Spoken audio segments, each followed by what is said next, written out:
Hello guys, welcome to our channel KV Academy in search of incredibles। जैसे कि मैंने आपको वादा किया था, मैं आपके लिए मैथ्स का वीडियो लेके आऊँगा जो कि आपको बहुत हेल्पफुल होगा असम एग्रीकल्चर एग्ज़ाम के लिए और बाकी सभी असम के कॉम्पिटिटिव एग्ज़ाम्स और सेंट्रल एग्ज़ाम्स के लिए भी। तो मैं आज का आपका पहला टॉपिक रेशियो एंड प्रोपोर्शन लेके आया हूँ। मैंने सोचा कि मैं पहले आपको थोड़ा बेसिक्स बता दूँ, उसके बाद मैं आपको regular time to time trick और बेस्ट क्वेश्चंस कराते रहूँगा जो आपको एग्ज़ाम में देखने को मिलेगा। तो स्टार्ट करते हैं। आज का पहला टॉपिक जो है हमारा रेशियो एंड प्रोपोर्शन। तो पहले आपको समझना होगा रेशियो किसे कहते हैं। तो रेशियो क्या होता है, आप देखिए इधर। सबसे पहले रेशियो को डिनोट कैसे करते हैं, तो आपको मैं ए बी के डिनोशन के फॉर्म में समझा रहा हूँ। A/B हम लिखते हैं इसका डिनोशन, या फिर आप इसको A/B भी लिख सकते हैं, ठीक है, जहाँ में ए और बी का कुछ वैल्यू होगा। और एक चीज़ आपको समझना है कि अगर आप ए आपको दिया हुआ है मान लीजिए 5 kg और बी अगर आपको दिया हुआ है 3 kg, तो आपको अगर A/B का रेशियो निकालना है इधर से, A/B का रेशियो, तो आपको क्या क्या मिलेगा इसका रेशियो 5/3, जहाँ पे kg क्या होगा, कट जाएगा। तो इससे हम क्या समझेंगे, आगे मैं और एक एग्जांपल कराता हूँ आपको समझ में आएगा। अगर सेम टू सेम अगर आपको ए का वैल्यू इधर 5 लीटर दिया हो, 5 लीटर दिया हो, और बी का वैल्यू आपको दिया हो 3 kg, तो आप इसका रेशियो नहीं निकाल सकते। तो ये दोनों एग्जाम्पल से हमने क्या सीखा कि यूनिट सेम होना बहुत ज़रूरी है रेशियो में यूनिट सेम होना बहुत ज़रूरी है। अगर यूनिट सेम नहीं होता, अगर यूनिट सेम नहीं होगा, ठीक है, तो हम ये नहीं निकाल सकते। और अगर यूनिट सेम है तो तभी हम रेशियो निकाल सकते हैं, ठीक है। तो ये यूनिट जो होता है बहुत बड़ा रोल प्ले करता है रेशियो में। ये सब बेसिक आपको कोई बताता नहीं, इसलिए बहुत लोग कंफ्यूज रहते हैं। रेशियो और प्रोपोर्शन उतना कोई हार्ड चैप्टर नहीं है आपका, ठीक है। नेक्स्ट आगे बढ़ते हैं, और क्या सीखना होता है इसमें आपको देखिए। तो नेक्स्ट है, आपको मैं आगे बढ़ता हूँ। नेक्स्ट आपका है, मुझे ये बताना है कि आपको प्रोपोर्शन क्या होता है, ठीक है। तो हम यहाँ पे साथ साथ प्रोपोर्शन भी सीखते चलते हैं। रेशियो मैंने आपको बताया, ठीक है। अब हम समझेंगे कि ये प्रोपोर्शन क्या होता है। तो प्रोपोर्शन देखिए आपका क्या होता है, जिस तरह रेशियो आपका इस तरह हम डिनोट करते हैं, प्रोपोर्शन का साइन डबल रेशियो होता है, मतलब डबल डिनोशन होता है रेशियो का। अगर मैंने लिखा A/B प्रोपोर्शन ऑफ C/D, तो इसका मतलब है A/B is equal to C/D, ठीक है, आपको ध्यान रखना है। अगर आप जस्ट एज्यूम कीजिए यहाँ पे A का वैल्यू X दिया हो, B का 3, C का 6 और D का 9, तो हम X का वैल्यू कैसे निकालेंगे, तो X/3 लिख सकते हैं इक्वल टू 6/9। तो यहाँ से क्या होगा, 6 और 9 कट जाएगा, तो ये हो जाएगा आपका 2/3। यहाँ से हम 3 से 3 काट सकते हैं, तो X का वैल्यू अल्टीमेटली आपका हो जाएगा 2। तो ये प्रोपोर्शन का बेसिक है। प्रोपोर्शन हम कैसे डिनोट करते हैं आप यहाँ से देख सकते हैं। नेक्स्ट होगा आपका, नेक्स्ट आगे बढ़ते हैं हम। तो मैं आपको बताना चाहता हूँ कि एक सिंपल रेशियो बोल के टर्म होता है। सिंपल रेशियो हम कैसे निकालते हैं। अभी हमने रेशियो तो पढ़ लिया उसका बेसिक, लेकिन सिंपल रेशियो भी पढ़ना बहुत ज़रूरी है, क्योंकि सिंपलेस्ट रेशियो का क्वेश्चन आता है। अगर A/B कोई भी चीज़, अगर आपको कोई भी वैल्यू दिया हुआ है A/B का, जैसे मान लीजिए आपको दिया हुआ है 15:35, तो आप इसका सिंपलेस्ट रेशियो कैसे निकालेंगे। तो A/B भी इसका डिनोशन आता है A/B का, मैंने आपको पहले ही बता दिया है। तो इसको हम लिखेंगे 15/35। तो अगर ये दोनों को हम काट दें तो सिंपल रेशियो क्या निकलेगा इसका, 5 के टेबल से अगर मैं काटता हूँ इसे, तो ये 3/7 निकलेगा। 5 3 जा 15 और 5 7 जा 35। तो आप यहाँ से लिख सकते हैं कि A/B का जो सिंपल डिनोशन है, सिंपल रेशियो है, ठीक है, सिंपल रेशियो है, वो क्या हो जाएगा 3:7। तो हमने क्या सीखा कि ये आपका सिंपल रेशियो क्या होता है। नेक्स्ट आगे देखते हैं और क्या पढ़ना है हमें। तो इसमें और हमें पढ़ना है, ये आपको और एक मैं बहुत इंपॉर्टेंट टॉपिक बताने जा रहा हूँ जो आपको कोई बताता नहीं अक्सर, लेकिन ये एग्ज़ाम के लिए बहुत इंपॉर्टेंट है, बहुत बार पूछा जाता है। देखिए ये क्या है, तो आपका डुप्लीकेट रेशियो भी पूछा जाता है एग्ज़ाम में, ठीक है, आपका डुप्लीकेट रेशियो पूछा जाता है एग्ज़ाम में। देखिए तो ये होता है डुप्लीकेट रेशियो। अब डुप्लीकेट रेशियो क्या होता है, तो अगर यहाँ पे A/B दिया हुआ है आपको, ठीक है, और तो उसका डुप्लीकेट रेशियो क्या हो जाएगा, A² उसका डुप्लीकेट रेशियो हो जाता है।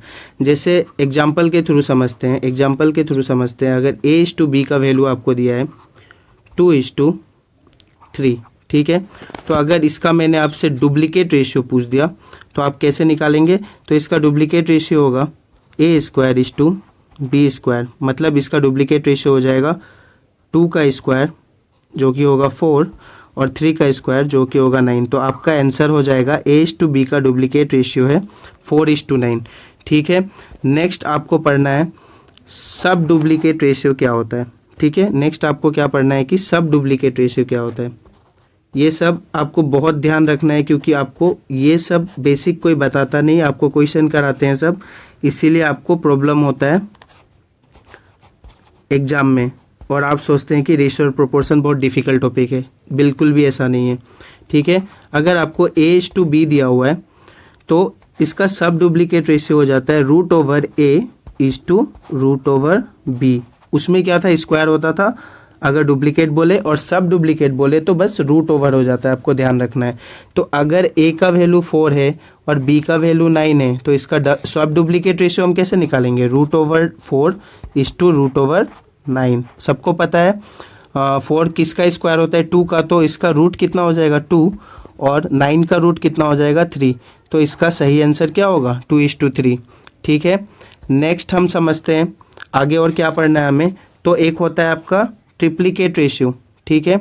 तो अभी हमें समझना है ट्रिप्लीकेट रेशियो। मैं जल्दी जल्दी आपको सब बेसिक बता रहा हूँ ताकि आपका भी टाइम वेस्ट ना हो और सबसे बेस्ट कंटेंट आपको एग्जाम के लिए मिलता रहे।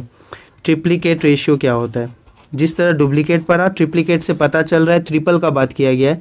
तो अगर आपको A/B दिया हुआ है, मैं आगे भी रेशियो ले सकता हूँ, A/B/C आप मान लीजिए दिया हुआ है, तो इसका ट्रिप्लीकेट रेशियो क्या होगा, A³ B³ और C³। आसान है, बस इसमें क्यूब करना है।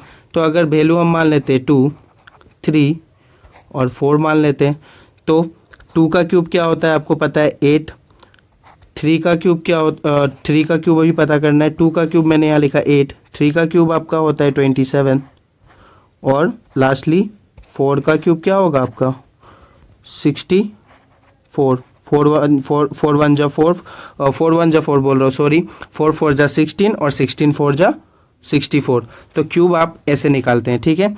नेक्स्ट और क्या पढ़ना है इसमें, नेक्स्ट हमें पढ़ना है सब ट्रिप्लीकेट रेशियो। जैसे डुप्लीकेट में पढ़ा था उसी तरह सब ट्रिप्लीकेट रेशियो भी होता है, ठीक है।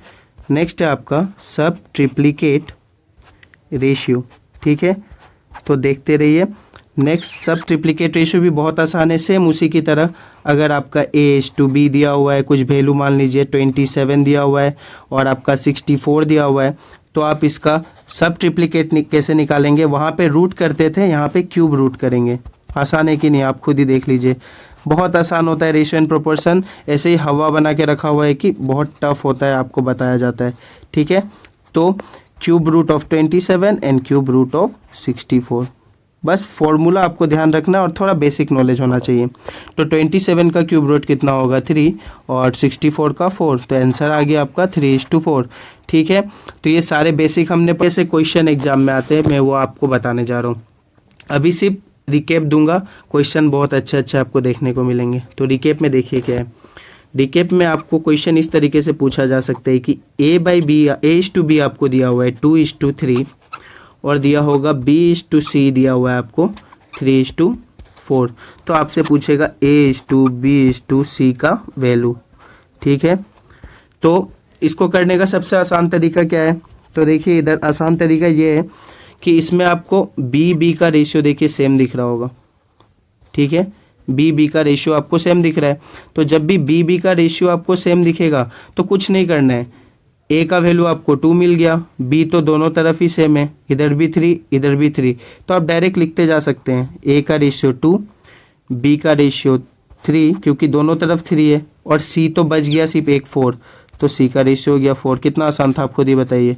तो ये आसानी से आंसर निकल गया 2:3:4। ये तो सबसे सिंपल क्वेश्चन होता है, ये टाइप 1 है, ये टाइप 1 है। लेकिन इतना आसान क्वेश्चन कभी कभी नहीं पूछा जाता है, इससे भी थोड़ा टिपिकल पूछा जा सकता है, तो मैं वो टाइप भी आपको बताता हूँ। नेक्स्ट टाइप क्या है देखिए आपका, नेक्स्ट टाइप में आपको ये पूछा जा सकता है कि आपको क्वेश्चन में दे दिया A:B, ठीक है, जहाँ 2:3 तो दिया है, फिर आपको दे दिया B:C, जहाँ आपको 4:6 दे दिया है, और आपको दे दिया C:D, और वहाँ पे आपको दे दिया है फिर से आपका कुछ भी वैल्यू आप मान सकते हैं, 8:, मान लीजिए आपको दे दिया है 10, ठीक है। तो यहाँ पे आप क्या देख रहे हैं, पहला जो टाइप हमने किया था उसमें क्या था कि B का वैल्यू सेम दिया हुआ था, तो हमने आसानी से निकाल दिया। लेकिन यहाँ आप देख रहे हैं B को 3 दिया है, फिर B को 4 दे दिया है, C को यहाँ 6 दिया है, यहाँ C को 8 दे दिया है। तो इसको सेम कर, बहुत लोग बताते हैं कि इसको सेम कर दीजिए, सेम करना बहुत थोड़ा डिफिकल्ट हो जाता है, तो बहुत बच्चे कंफ्यूज हो जाते हैं। मैं एकदम सिंपल ट्रिक बताऊंगा, इससे आसान ट्रिक आपने अभी तक देखा नहीं होगा। A:B:C:D, आप इस तरीके से लिख लीजिए इसे सिंपल फॉर्म में, यही आपको निकालना है, ठीक है। ठीक है, मैं नेक्स्ट पेज में बताता हूँ क्योंकि यहाँ पे आपको थोड़ा कन्फ्यूजन हो सकता है। वैल्यू सब हम यहाँ से लिख लेंगे, पहले देखते रहिएगा आप।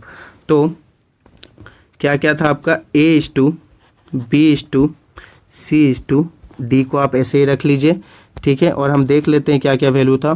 तो था 2:3, ठीक है, क्या था सबसे पहले आपका 2:3 था, तो 2:3 इस तरीके से हमने लिख लिया। ये इस टू आपको बार बार नहीं लिखना है, आप बस वैल्यू पुट करते जाइए। 2:3 हमने लिख लिया इसे। फिर हम देख लेते हैं और आगे क्या दिया हुआ था, फिर दिया हुआ था आपका 4:6, B और C के लिए 4:6, क्या दिया हुआ था आपका 4 और 6, और आगे क्या दिया हुआ था देख लीजिए, और दिया था 8 और 10 CD के लिए, 8 और 10 CD के लिए, ठीक है, 8 और 10 CD के लिए। तो C में ही आपको 8 लिखना है और D में 10 लिखना है। मैंने कैसे लिखा आप समझे, A:B था तो 2:3 पहले पुट कर दिया, फिर B दिया हुआ था 4 तो B की जगह 4, C की जगह 6, C के जगह ही 6 लिखना है आपको, ध्यान दीजिएगा, यहाँ 6 मत लिख दीजिएगा, ठीक है। फिर C:D दिया हुआ था 8 और 10, तो मैंने C के जगह में 8 लिख दिया और D के जगह में 10 लिख दिया। अब क्या करना है, सबसे सिंपल तरीका बता रहा हूँ, देखिए 3 के साइड में 2 जगह खाली है, तो 3 के साइड में आप 3 पुट कर देंगे, ठीक है। जिसके साइड में जो जगह खाली है वही नंबर पुट कर देंगे, इससे आसान तरीका नहीं मिलेगा आपको देखने को।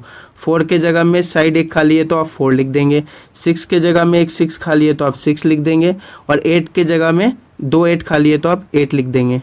आप सोच रहे होंगे टीचर क्या बता रहे हैं, तो देखिए यही सबसे आसान तरीका, मैं आपको बार बार कह रहा था, मैं आपके लिए बहुत अच्छा ट्रिक लेके आऊँगा, आपको कुछ सेम करने की ज़रूरत नहीं है। मैंने क्या किया फिर से बताता हूँ, 2:3 था, 3 के साइड में मैंने 3 पुट कर दिया, यहाँ 4:6 था तो 6 के साइड में 6 पुट किया, और 4 के साइड में 4 पुट किया। 8:10 था तो 8 के साइड में 8 और 8 पुट कर दिया, बाकी कुछ नहीं किया मैंने। अब देखिए मैं क्या बोल रहा हूँ, ध्यान से देखिए, सब में जो चीज़ सेम टेबल पे आता है आप काट सकते हैं, सब में जो चीज़ सेम टेबल पे आता है वो आप काट सकते हैं। तो ये 2 सब में आ रहा है कि नहीं, आप खुद देख के बताइए, सब में आ रहा है। देखिए ये 2 को ये 4 से काटूंगा तो यहाँ भी 2 आ जाएगा, क्योंकि 2 2 जा 4 होता है। फिर ये 2 को इसमें मैं 6 को काटूंगा तो ये 3 आ जाएगा, और ये 2 से मैं ये 6 को काटूंगा तो 3 आ जाएगा। मैंने कुछ नहीं किया, सब में 2 2 2 काट दिया, आप समझ रहे हैं, ठीक है। अब जो भी बचा सबको मल्टीप्लाई कर देंगे, वही आपका रेशियो है। तो 8 4 जा, और कुछ कट रहा है आप पहले देख लीजिए, और कुछ कट रहा है कि नहीं, तो आपका हाँ अभी भी कट रहा है, आप देख सकते हैं, यहाँ पे 8 है, यहाँ पे 8 है, यहाँ पे भी 8 है, तो और क्या कट रहा है आप देख सकते हैं यहाँ से। तो मैं और एक काम कर सकता हूँ कि ये 4 को 2 को फिर से 2 से मैं काट सकता हूँ। तो ये 4 को मैंने 2 से काटा, ये 2 को 2 से काटा, फिर मैंने ये 8 को 2 से काटा तो 4 आ गया, और फिर 2 से 10 को काटा तो 5 आ गया। अब फिर आप देखिए और कुछ कट सकता है क्या, और तो कुछ नहीं कट सकता मेरे हिसाब से, ठीक है। तो और कुछ भी नहीं कटेगा, क्योंकि 3 तो ये तीनों में है, इसमें 3 तो दिख नहीं रहा आपको, तो और कुछ भी नहीं कटेगा। और ये 2 से अगर काटना चाहे तो इसमें कटेगा, इसमें कटेगा, लेकिन यहाँ 5 हो जाएगा तो और नहीं कटेगा। तो अब कुछ नहीं कटेगा तो डायरेक्ट मल्टीप्लाई, 8 2 जा 16, यहाँ पे क्या बचा है 8 3 जा 24, यहाँ क्या बचा है 3 3 जा 9, 9 4 जा 36, और 5 3 जा 15, 15 3 जा 45। यही आपका आंसर होगा, अल्टीमेट आंसर। कुछ नहीं करना है आपको, सब में जो सेम है उसे काटते जाइए और लास्ट में जो बच गया उसे मल्टीप्लाई करके आपका आंसर निकलेगा। नेक्स्ट टाइप आपको बताता हूँ, ये थोड़ा आपको टिपिकल लगा होगा लेकिन आप एक दो बार अच्छी से देख लेंगे, इससे आसान और प्रोसेस नहीं है। मैं आपको बता रहा हूँ, इससे आसान और प्रोसेस नहीं है। ये तीसरा टाइप कराया मैंने आपको। नेक्स्ट चलते हैं आगे, और क्या टाइप आ सकता है। तो नेक्स्ट टाइप है आपका टाइप नंबर 4। आप जैसे कि देख लीजिए, एक कभी कभी इस तरीके का क्वेश्चन पूछता है, 2a दिया हुआ है, इक्वल टू लिख दिया है, फिर लिखा है 3b, फिर इक्वल टू लिख दिया है और फिर लिख दिया है आपका 4c। कभी कभी ऐसा क्वेश्चन दे देता है और पूछ देता है आपको a/b/c बताइए। बच्चे पूरे घबरा जाते हैं, सोचते हैं अभी तक तो टीचर ने रेशियो में ही बताया था, इक्वल साइन देके रेशियो पूछ दिया। कोई टीचर बताता नहीं है, बच्चे सोचते हैं कि ये क्या हो गया हमारे साथ एग्जाम में। तो कुछ नहीं करना है, इससे बेसिक और क्वेश्चन हो नहीं सकता, मैं आपको बता रहा हूँ। यहाँ से आपको कुछ नहीं करना है, इसका बेसिक रूल मैं आपको बता देता हूँ। हम लोग कुछ नहीं करते हैं, अगर आपको सिंपल समझना है, जो भी नंबर दिया हुआ है उसका क्या करना है आपको, कुछ नहीं, उसका एलसीएम ले लीजिए। जो नंबर दिया हुआ है उसका एलसीएम ले लीजिए। 2, 3 और 4 का एलसीएम ले लीजिए। 2 का 1, 3 यहाँ पे 2 आएगा, फिर एलसीएम ले लीजिए 3 का 1, 1, 2। एलसीएम क्या आया, 2 3 जा 6, 2 जा 12, ये 2 है, ठीक है, 12। तो 12 आपका क्या हो गया, ये आपका हो गया एलसीएम, ये हो गया आपका एलसीएम 12। अब कुछ नहीं करना है, अब देखिए कितना आसान हो गया।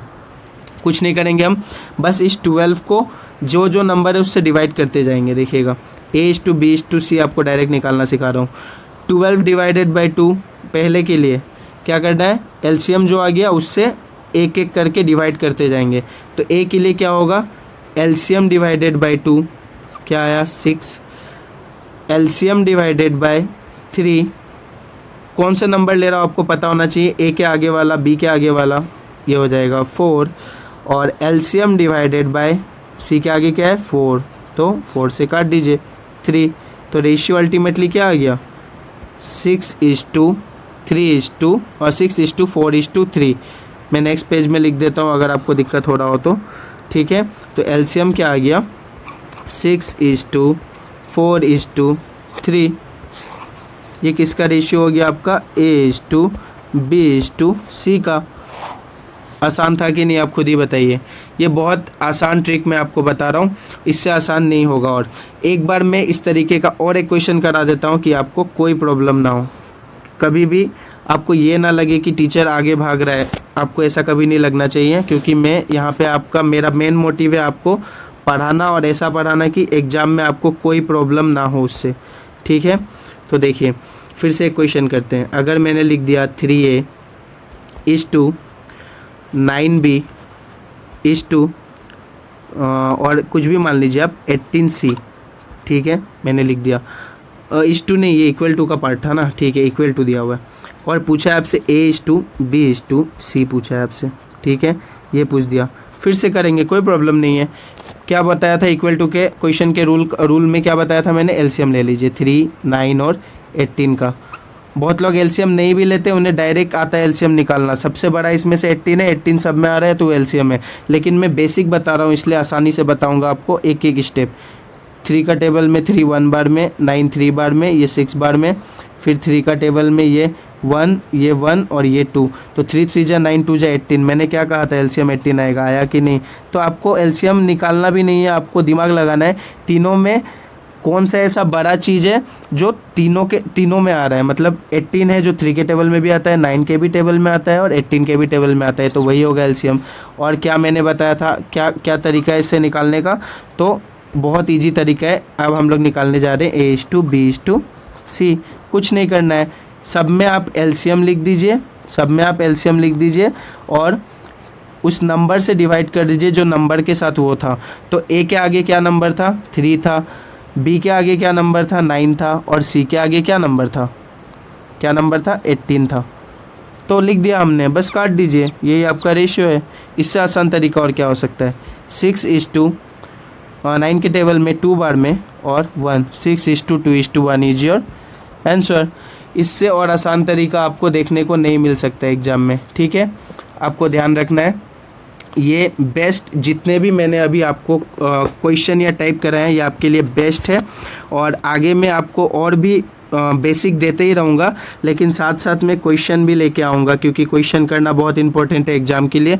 मैंने आपको ये पहला क्लास बेसिक इसलिए बताया कि आपको ना लगे कि टीचर आया बस और क्वेश्चन करा रहा है हमें, और आपको ऐसा ना लगे कि इसे मतलब कुछ पता भी है कि नहीं, बस क्वेश्चन लेके आ गया और कराते जा रहा है। तो मैं आपको इसीलिए बेसिक लेके आया हूँ कि आप पहले मेरे पढ़ाने के तरीके को समझ लें, उसके बाद मैं आपको आगे जितना भी हो सके उतना आपको नॉलेज दे सकूँ, अपने तरफ से बेस्ट कंटेंट दे सकूँ, बेस्ट तरीके से हेल्प कर सकूँ। और आप इसी तरह मेरे चैनल को देखते रहेंगे तो आपको बहुत हेल्प होगा। और मैंने आगे भी आपको बहुत सारे जनरल साइंस और जनरल नॉलेज के बहुत सारे जीएस और जीके के पार्ट मैंने वीडियो में डाले हैं, आप देखते रहिए उन्हें। ये भी आपके लिए बहुत बेस्ट कंटेंट है जीके और जीएस का। मैंने बहुत एनालाइज किया है तब जाके ये क्वेश्चंस आपके लिए बनाए। आपको एग्रीकल्चर एग्जाम या असम के कोई भी कॉम्पिटिटिव एग्जाम में इसे देखने को मिलेगा। जनरल साइंस के 6 वीडियो मिलेंगे आपको, जीके के भी 6 वीडियो मिलेंगे अभी तक जो मैंने डाले हैं। और आप देखेंगे तो आपको खुद पता चलेगा, इससे बेस्ट क्वेश्चन आपको कोई भी और चैनल में आपको देखने को नहीं मिलेगा। बेस्ट एनालाइज्ड क्वेश्चन है ये आपके लिए, ठीक है, बेस्ट एनालाइज्ड क्वेश्चन है आपके लिए। तो आप ज़रूर देखें इसे, और इसी तरह आप अपना प्यार मेरे साथ बनाए रखें ताकि मैं और भी वीडियो आपके लिए लेके आते रहूं। और हमारे चैनल को लाइक करें, सब्सक्राइब करें और बेल आइकन को दबाएं ताकि टाइम टू टाइम आपको नोटिफिकेशन मिलता रहे हमारे चैनल का। और अगर आप इसी तरह अपना प्यार बनाए रखेंगे, ठीक है, इसी तरह अपना प्यार अगर आप बनाए रखेंगे मुझसे, तो मैं आपके लिए बहुत अच्छे अच्छे कंटेंट लेके आते रहूँगा। और कोरोना का टाइम है, आप सब सेफ़ रहिए, घर पे रहिए, मास्क पहनिए और पढ़ाई करते रहिए, ताकि यही एक जरिया है जो हम अपने ड्रीम को पूरा कर सकते हैं। और मैं भी आपको बहुत हेल्प कर रहा हूँ और आप भी मुझे हेल्प कीजिए, दोनों एक दूसरे को हेल्प करेंगे और आगे बढ़ते रहेंगे। थैंक यू वेरी मच ये वीडियो देखने के लिए, और फिर मिलते हैं आपसे नेक्स्ट वीडियो में। Thank you.